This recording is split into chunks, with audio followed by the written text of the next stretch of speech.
Sure, we're actually live on the YouTube because I'm bad at that sometimes.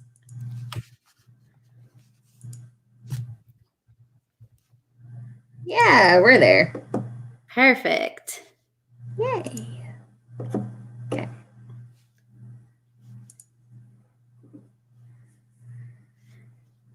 Share it all out so all the people know. Yes. Perfect.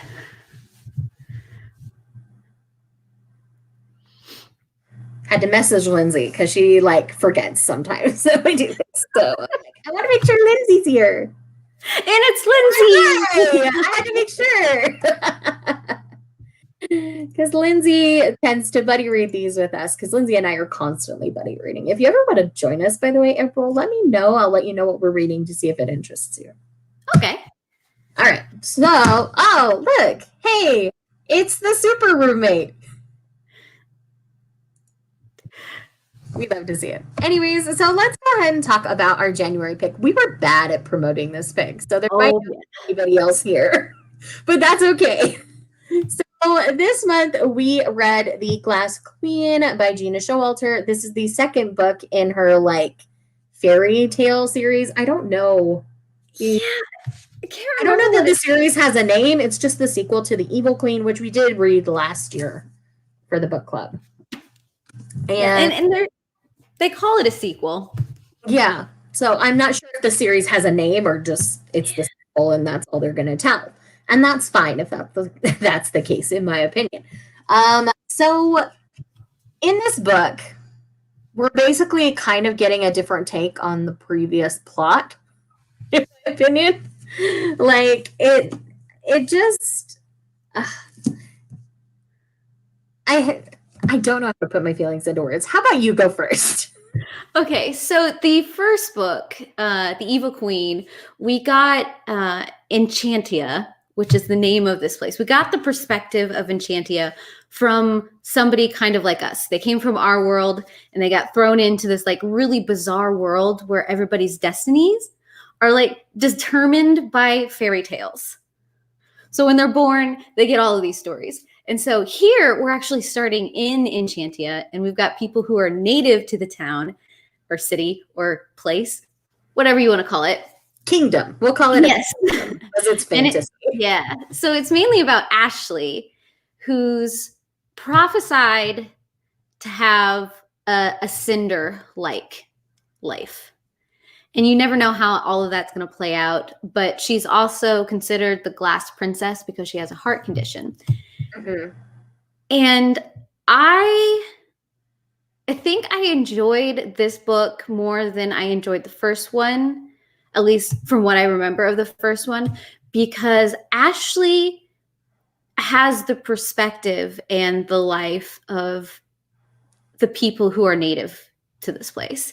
And so it felt more cohesive and a little less jarring once you actually remembered what was going on everywhere. And she had a softness to her that I don't remember Everly ever having. Right. That is something. Our two heroines are very, very different. Mm-hmm. Everly on the outside is more the strong warrior type, where Ashley is more the strong and silent type. She has a strength to her despite her physical conditions, but it's more from the inside, like a quiet kind of Cinderella person that carries a lot of inner strength to deal with the criticisms and the other things that they deal with all the time in life. And so this one, I would honestly have to agree. I think I gave the first book 3.5 stars, and I gave this one 4 because my enjoyment was a little bit higher, though I have to still put out there that I still found this world confusing. I felt like it was purposely confusing to make the end more impactful, I guess. I felt that way with both books, is that we were purposely misled and purposely told lies, in a sense, to make the end look more I think it wanted to add a shock value to it. Yeah, more shocking. That's the word I was looking for. Yeah, and honestly, like, I don't think it was necessary. Like, I think we have easily been going along our way with maybe hints as to a couple of different options of how it could go, and you choose one of them and you're still surprised because there were multiple options rather than being so strongly led down one lane and then automatically pivoted to another. Like, it was just a little frustrating for me. And I felt that way with the first book. So I think it's just something that Showalter chose to do with this particular series. I don't know if that's because she feels she needs to do it because it's YA, because I've never come across this in her adult books that I've read. So I don't know. Yeah, and I think it's got something to do with her using fairy tales. Possibly. And the concept of fairy tales sort of they're the old version of life lessons. And I think she was playing a little bit off of that, but then she was also massively hyping up the whimsy of those, which almost is too much to where it was beating you over the head with it. Yeah, very much so. And considering how many retellings you and I end up reading, like, all of that stuff is like, okay, I'm over this. Come on now. Right, yeah. There are certain beats of a fairy tale that you always want in a retelling. Like, I think The Lunar Chronicles is an excellent example of being its own story, but having the right beats so that you do see the retelling within it. Where this one beats you over the head with the retelling, and that makes it a little less enjoyable for me. I don't know. Yeah, no, I can definitely feel that, because, I mean, you have repeatedly Ashley trying to fit her life into the Cinderella story. Yeah. And then all around her, everybody, and it's usually only people who are like somewhere high in the aristocracy. Yeah, high in society. That get these prophecies. I mean, unless they do have like a Cinderella type destiny, and they're of the average people. Right. And so it's just everyone around her is supposedly has a story. And so they spent more of their time trying to make themselves figure it out than actually living their life. Yeah. And I think that's a trap that a lot of people in this land actually falls into. And then Lindsay even mentions the apple babies. Yeah. Which is like this huge concept in this story. Right. They talk about it a lot in the first book. Yeah. And so if you don't remember a lot of the first book, you get that these people are significant in some way. Yeah. But you aren't 100% sure why. Yeah. Since we've read it. So I do have to agree. I almost wish I would have reread The Evil Queen before starting this one, so that it didn't feel so clunky in the beginning to me. And that's on me, because I had the time. I could have. It's one of those things where sometimes series are meant to be binged together. And I honestly think this series is the kind of series like that, where if you take the big long breaks in between, it doesn't land as well, I think. Where something like our next month's pick, like, it doesn't matter how long in between books, like, at least book 2 landed really solidly for me. I'm really looking forward to the next book. Like, very excited. But with that said, I liked the princeling kind of character better in this one as well. Like, he didn't feel nearly as shady as the guy in the first book from my memory. Like, even though he was shady in his own way, like, the other guy was like super shady. Yeah, that was one thing I was going to bring up, the romance in this book compared to the other book. Because the other book, there were so many problematic things and so many super sus. Yes. And the fact that they decided to delve deeper into the physical aspects of their relationship at times that didn't feel appropriate. Right. That's kind of like the problem we had with The Strike in the Shadow, where it's like, this should not be happening right now. No. What things you need to be worrying about? There are other people around. Like, what are you doing? Yeah.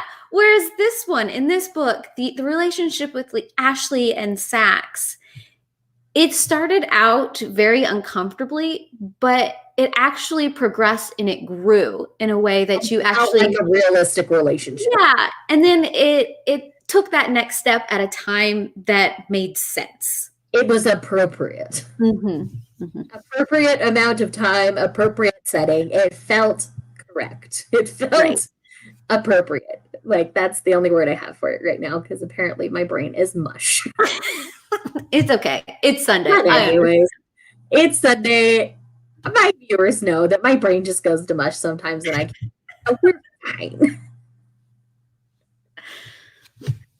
But yeah, what else do I want to say about this book? Like, I agree that overall, I think it was a stronger book than book one.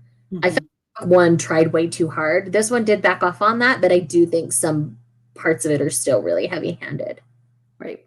Yep. No. And I very much agree. And I know I talked with Lindsay about the fact that I think both she and I kind of had a tendency to skim the action parts of this book because they were a little heavy, and while they were important, it just didn't feel that. They were a little overly long for me. They could have been condensed. And honestly, Lindsay said it right. The best part was the dragons, the baby dragons. So true. So true. Were so amazing. We love baby dragons. Anything with dragons, I'm here for it. But baby dragons especially, it's just like, oh, baby dragon. Yay. Yay, baby dragons. But yes. So honestly, if there's any more in this series, I don't know that I'm inclined to keep going. I kind of don't anymore. I don't think there's going to be, in all honesty. I honestly hope not, for her sake, because I don't think the others are going to land any better.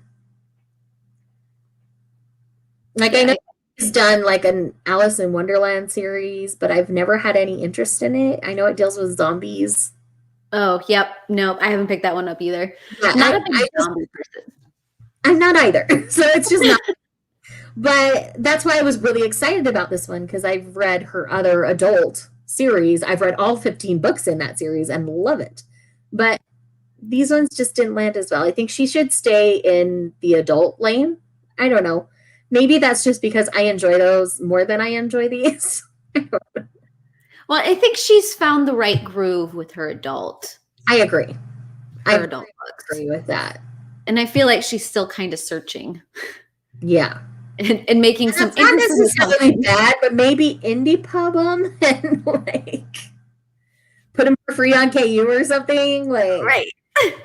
That way, and let your real fans be like, Gena, what are you doing? I see what you're trying to do, but Gena is working. I mean, not to say anything. Like I say, I love this author a whole lot. Her YA doesn't hit me very well. I can't say it any nicer than that. But like I said, this isn't necessarily like a bad book. This is not the worst book we've read on the show at all, by any means. No. It was still fun. It was just kind of clunky and a little heavy-handed. So if you think you can handle that, I still say it's worth a try to see if you like it. And I don't think you necessarily need to read book one to understand book two, but it's probably best that you do. But yeah, we both, all three of us really ended up enjoying the second book better than the first book. So take very much what you will for that. But anyways, I don't think there's anything else I need to say about this one. Yeah, I mean, it wasn't a super It's not a super long one either. I think the other one was longer too, because we had all the extra descriptions. Yeah, and that might be. That one was like 500 pages or something. Yeah, the first one. It was a lot longer. And I think there was just a lot of world setup. Maybe just over 400. Oh, almost 450. Okay.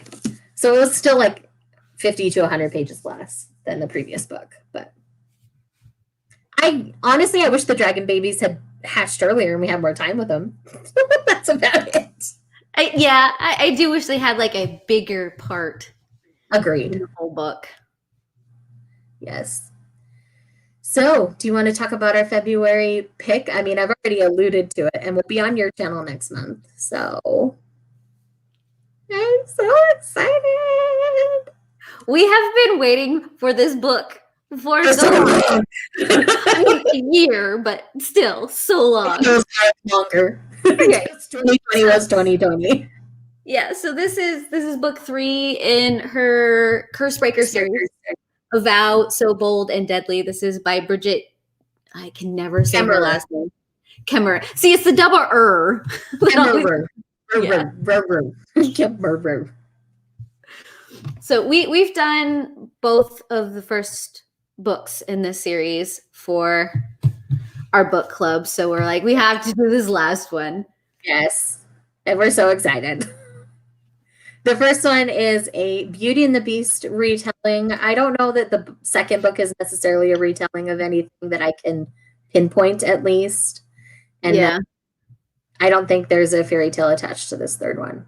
Yeah, I think they just I think she just used Beauty and the Beast as the starting point, and then just I think so too, and just ran with it. And I'm honestly okay with that.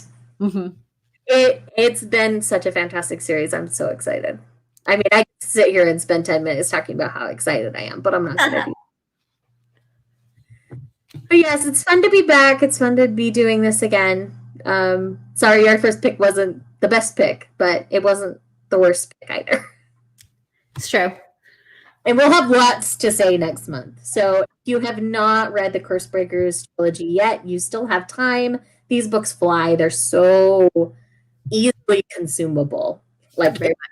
Like, I never struggle to read in these books. Like, I've never felt like stumped or like I didn't want to keep going. And it's just a fantastic time. I'm very, very excited.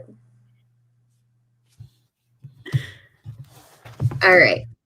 Is there anything else do we need to say, or is it just a 20-minute show this week? I honestly, I think we hit all of, I mean, this, I think I said this about the last book in this series, but this is like a vacation read. Oh, yeah. This is just something that you want some kind of entertainment. You're sitting out in the sun, enjoying it, even though there's not a lot of sun right now. Lindsay's thoughts about So Bold and Deadly. There will be no skimming with that book. Oh, nope, not at all. I would agree. Oh, I'm so excited. I get to go pick up my copy tomorrow. Because my local Barnes & Noble didn't get them in on time. So. Oh, yeah. It's like they had delayed shippings everywhere. Yeah. I got mine like a week after I was supposed to. Mm-hmm. So I'm excited to finally be getting it in my hands. Oh, what do you have coming up on your channel, April? Well, as you can see behind me, the books are somewhat nicely organized right now. I'm so excited to see that. There's some hidden parts, but that video is going to be going up tomorrow. I'm going to premiere it at like 1:30. So it's like on your lunch break. Yeah. Very nice. Pretty much. I will be here with my lunch, ready to watch. Because that's just how I roll. Yeah, it was an adventure. I was tired by the end of it, but I am thrilled with how it turned out. Yay. Anything else fun coming up on your channel in February? I'm not planned out yet because I usually don't think too terribly far in advance. I understand and respect that very much. So for me, tomorrow is my February bullet journal, and then I'll have my wrap up for the rest of January. After that, the weekend of Manga Love, which is Valentine's weekend. Right. The collection video for 2021 will be going up. I've been getting begged for it for 6 months. It's finally going to be there, especially now that I've reorganized my library. I'm ready to film it. And then there will be a Manga Love readathon vlog, obviously, because it's just a weekend, so that shouldn't be a big deal. I'm changing my hair during that vlog. So are you? Yes. One of my coworkers is going to help me change my hair because it's a big change. Ooh, that's exciting. For now. we'll have to say bye to the red. The red will be all gone. So, big changes. Big changing, but yes, it'll be fun. And I think that's all I can really talk about with the stuff coming up right now. Everything else I'm keeping mum for now. Okay. I think that's it. So thank you guys so much. April's down below. Make sure you're following her. Also, you should become a member on her channel because I like it. I'm a member. It's a good time. And if you want to become a member of my channel, I don't think there's information in this description because I did it through StreamYard. But on any of my other videos recently, there's information. But you can just hit the little join button and it'll give you all the details. And it's a lot of fun. I give you early access to things and exclusive things for VIPs. It's a good time and you get emojis and all sorts of fun. So definitely look into it. I think that's all the plugging I need to do right now. Then sub to April, sub to me if you're from April. And I love you guys. We'll see you next month over on April's channel on the last Sunday at the same time to talk about A Vow So Bold and Deadly. And we'll see you guys next time.